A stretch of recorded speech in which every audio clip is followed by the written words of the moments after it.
வணக்கம். Welcome to பெல்னை curiosity Tamil. ராஜா ஒருவர் தன் மந்திரியுடன் தேசத்தில் உலா வந்து கொண்டிருந்தார். அப்பொழுது ராஜாவின் பார்வை ஒரு கடை மேல் விழுந்தது.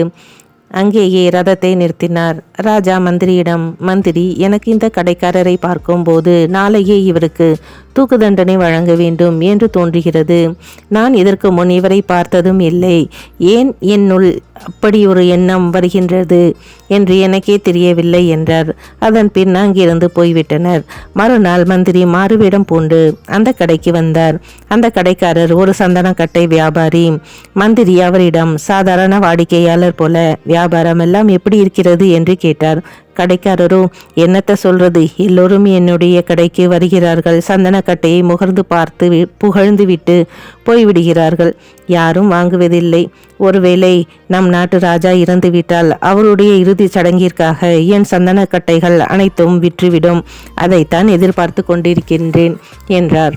இதை கேட்டதும் மந்திரிக்கு நேற்று ராஜாவின் மனதில் இவரை பார்த்ததும் ஏன் இவருக்கு தூக்கு தண்டனை வழங்க வேண்டும் என்ற எண்ணம் ஏற்பட்டது என்பது புரிந்துவிட்டது.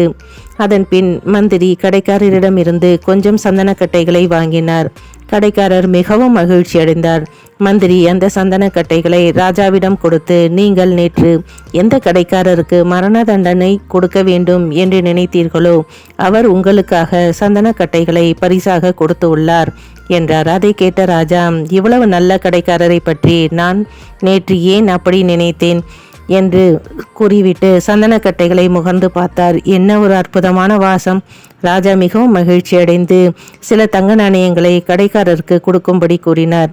மறுநாள் மந்திரி அந்த தங்க நாணயங்களை கடைக்காரரிடம் தந்து, ராஜா உனக்கு பரிசாக அனுப்பினார் என்றார். கடைக்காரர், ராஜா எவ்வளவு தயாள மனம் படைத்தவர், அவரை பற்றி தவறாக எண்ணிவிட்டோமே என்று வருந்தினார். நம்முடைய எண்ணங்கள் மற்றும் செயல்கள் தான் நம் கர்மா. யாருக்காவது தீமை நினைத்தோமானால் நமக்கும் தீமைதான் ஏற்படும். நம்முடைய எண்ணங்கள் மற்றும் செயல்கள் இரண்டும் நம் கட்டுப்பாட்டிற்குள் வைத்து நல்லதையே நினைத்தோம் என்றால் நமக்கும் நல்லதே நடக்கும்.